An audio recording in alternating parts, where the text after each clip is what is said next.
Hello साथियों, आप लोग का बहुत बहुत स्वागत करता हूं आपके अपने यूट्यूब चैनल शिक्षा लो 2.0 पर। तो साथियों, आज है हमारी 26 दिसंबर 2023 के हमारे जितने भी करंट अफेयर्स के नए नए प्रश्न बने हैं उन सभी के ऊपर हम इस वीडियो में डिस्कशन करने वाले हैं। साथियों, वीडियो को आपको पूरी वॉच करना है, ठीक है साथियों। अभी हमारे वीडियो पर आए नए साथियों से मैं एक बात कहना चाहता हूँ कि हमारे इस चैनल पर आपको पर डे नए नए प्रश्न देखने को मिलते हैं जो कि करंट अफेयर्स के होते हैं। अगर आप गवर्नमेंट एग्जाम की तैयारी कर रहे हो तो आपको हमारी वीडियो बहुत ही हेल्पफुल होने वाली है और करंट अफेयर के प्रश्न आपके जो कि बिल्कुल भी बाहर नहीं जाएंगे, इनसे ये मैं आपसे वचन लेता हूँ, ठीक है साथियों। चलिए बढ़ते हैं प्रश्नों को। इससे पहले अगर आप लोग ऐसे वीडियो रोज देखना चाहते हो तो हमारे चैनल को सब्सक्राइब कर लें, बेल आइकन को ऑल पर दबा लें ताकि हमारे आने वाले हेल्पफुल वीडियो आप तक जरूर पहुंच सके। चलिए बढ़ते हैं प्रश्नों की ओर।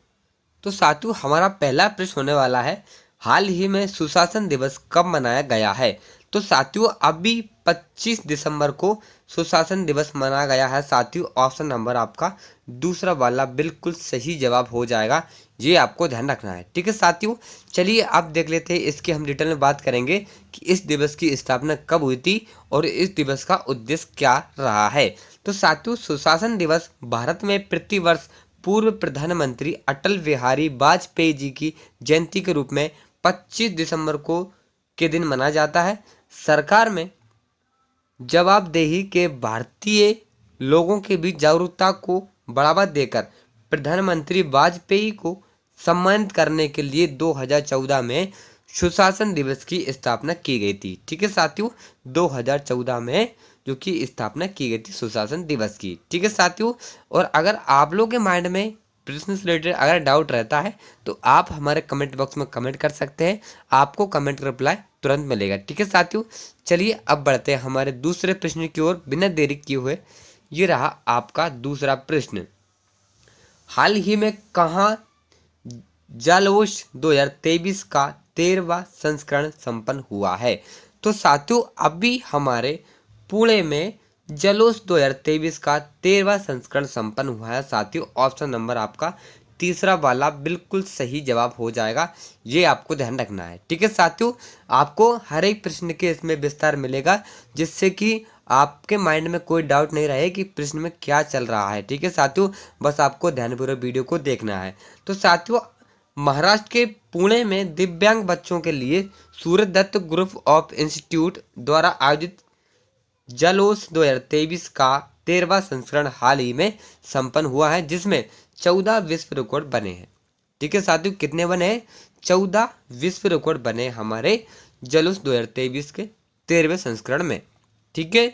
चलिए आगे बढ़ते हैं तीसरे प्रश्न की ओर। ये रहा साथियों आपका तीसरा प्रश्न, हाल ही में किस राज्य के मुख्यमंत्री ने न्यूरो अपडेट 2023 सम्मेलन का उद्घाटन किया है? तो साथियों, अभी हमारे गुजरात के मुख्यमंत्री ने न्यूरो अपडेट 2023 सम्मेलन का उद्घाटन किया साथियों, गुजरात, ठीक है। ऑप्शन आपका दूसरा वाला बिल्कुल सही जवाब हो जाएगा, ये आपको ध्यान रखना है, ठीक है साथियों। तो गुजरात में मुख्यमंत्री भूपेंद्र पटेल ने कल अहमदाबाद में 20वें न्यूरो अपडेट 2023 सम्मेलन का उद्घाटन किया साथियों, ये आपको ध्यान रखना है साथियों। एक प्रश्न आपका ये भी बनता है कि हमारे गुजरात के मुख्यमंत्री कौन है? तो साथियों, भूपेंद्र पटेल जी हमारे गुजरात के मुख्यमंत्री हैं, ठीक है। चलिए बढ़ते हैं साथियों हमारे चौथे प्रश्न की ओर। ये रहा आपका चौथा प्रश्न, हाल ही में किस विश्वविद्यालय ने मौलाना अब्दुल कलाम आज़ाद ट्रॉफी जीती है? तो साथियों, अभी हमारे गुरु नानक देव विश्वविद्यालय ने मौलाना अब्दुल कलाम आज़ाद ट्रॉफी जीती है साथियों। ऑप्शन नंबर आपका तीसरा वाला बिल्कुल सही जवाब हो जाएगा, ये आपको ध्यान रखना है, ठीक है साथियों। तो मौलाना अबुल कलाम आज़ाद ट्रॉफी पहली बार सन 1956 से 57 में बॉम्बे विश्वविद्यालय को प्रदान की गई थी और अभी हाल ही में गुरु नानक देव विश्वविद्यालय अमृतसर को 2017-18 में सम्मानित किया गया है, ठीक है।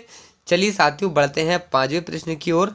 ये रहा आपका पांचवा प्रश्न, हाल ही में आई रिपोर्ट के अनुसार दुनिया भर के व्यापार का कितने प्रतिशत का सुएज नहर से होकर गुजरता है?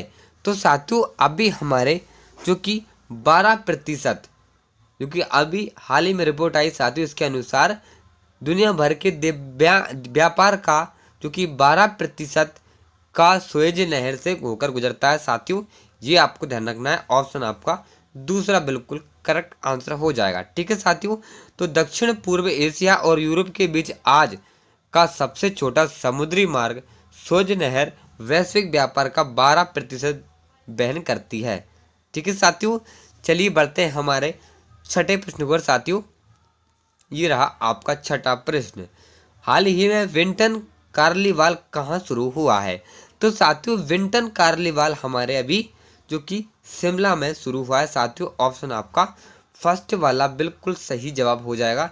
ये आपको ध्यान रखना है। ठीक है साथियों, शिमला में शुरू हुआ विंटन कार्निवाल जो कि मुख्यमंत्री ने किया है शिमला के। ठीक है, चलिए साथियों, किसी को कोई डाउट अगर रहता है तो कमेंट में बॉक्स में कमेंट कर सकते हैं। चलिए सातवें प्रश्न देखते हैं साथियों। ये रहा हमारा सातवां प्रश्न। हाल ही में किस आईआईटी को पूर्व छात्रों ने 57 करोड़ रुपए दान किए हैं? तो साथियों अभी हमारे आईआईटी जो कि साथियों मुंबई ने पूर्व छात्रों 57 करोड़ रुपए दान किया साथियों। ऑप्शन आपका तीसरा वाला बिल्कुल सही जवाब हो जाएगा। ये आपको ध्यान रखना है। ठीक है साथियों, चलिए आगे बढ़ते हैं प्रश्न के। तो साथियों अभी आईआईटी बॉम्बे के 1998 बैच के alma mater silver jubilee reunion के खास मौके पर छात्रों ने संस्थान को 57 करोड़ रुपए दान देकर एक ऐतिहासिक रिकॉर्ड बना दिया है। ठीक है साथियों, चलिए आगे बढ़ते हैं आठवें प्रश्न की ओर साथियों। ये रहा आपका आठवां प्रश्न। हाल ही में किसने कार्तिक आयरन को अपना फुटबॉल का ब्रांड एम्बेसडर नियुक्त किया है? तो साथियों अभी हमारे क्योंकि सोनी स्पोर्ट्स ने कार्तिक आर्यन को अपना फुटबॉल का ब्रांड एम्बेसडर नियुक्त किया है साथियों। ऑप्शन आपका दूसरा बिल्कुल सही जवाब हो जाएगा। ये आपको याद रखना है। ठीक है साथियों, चलिए आगे बढ़ते हैं। ये रहा आपका नवा प्रश्न। हाल ही में फरवरी में खेली जाने वाली सैफ चैंपियनशिप अंडर 90 भारतीय महिला टीम का कोच किसे नियुक्त किया गया है? तो साथियों अभी हाल ही में फरवरी में खेले जाने वाली सैफ चैंपियनशिप अंडर 19 भारतीय महिला टीम का कोच अभी हमारे साथियों जो कि शुक्ला दत्त जी को नियुक्त किया गया है। ऑप्शन आपका तीसरा वाला बिल्कुल सही जवाब हो जाएगा। ये आपको याद रखना है। ठीक है साथियों, चलिए आगे बढ़ते हैं प्रश्न के। तो साथियों ये रहा आपका 10वां प्रश्न। हाल ही में हाल ही में किस देश के खिलाड़ी डीन एलगर ने अंतर्राष्ट्रीय क्रिकेट से संन्यास लिया है? तो साथियों अभी हमारे दक्षिण अफ्रीका के खिलाड़ी जो कि डीन एलगर ने अभी क्रिकेट से संन्यास लिया है साथियों। ऑप्शन आपका दूसरा वाला बिल्कुल करेक्ट आंसर हो जाएगा। ठीक है साथियों, अब डीन एलगर जी की हम विस्तार में बात करते हैं। तो दक्षिण अफ्रीका के पूर्व टेस्ट कप्तान डीन एलगर ने अंतर्राष्ट्रीय क्रिकेट से संन्यास का ऐलान कर दिया है। वह भारत के खिलाफ आगामी टेस्ट सीरीज के बाद क्रिकेट को अलविदा कह देंगे। 36 साल के एलगर ने अपने निर्णयों के बारे में क्रिकेट दक्षिण अफ्रीका को बता दिया है। एलगर से सीरीज शुरू होने से पहले ही झटका दिया है। ठीक है साथियों, आज की वीडियो आपको अच्छी लगी हो तो लाइक कर देना, चैनल पर नए हो तो सब्सक्राइब कर लेना और डाउट क्लियर करने के लिए कमेंट बॉक्स में कमेंट कर देना साथियों। बस इतना ही करना आपके लिए। चलिए कल मिलते हैं करंट अफेयर वीडियो से, तब तक के लिए टेक केयर, बाय बाय, जय हिंद, जय भारत।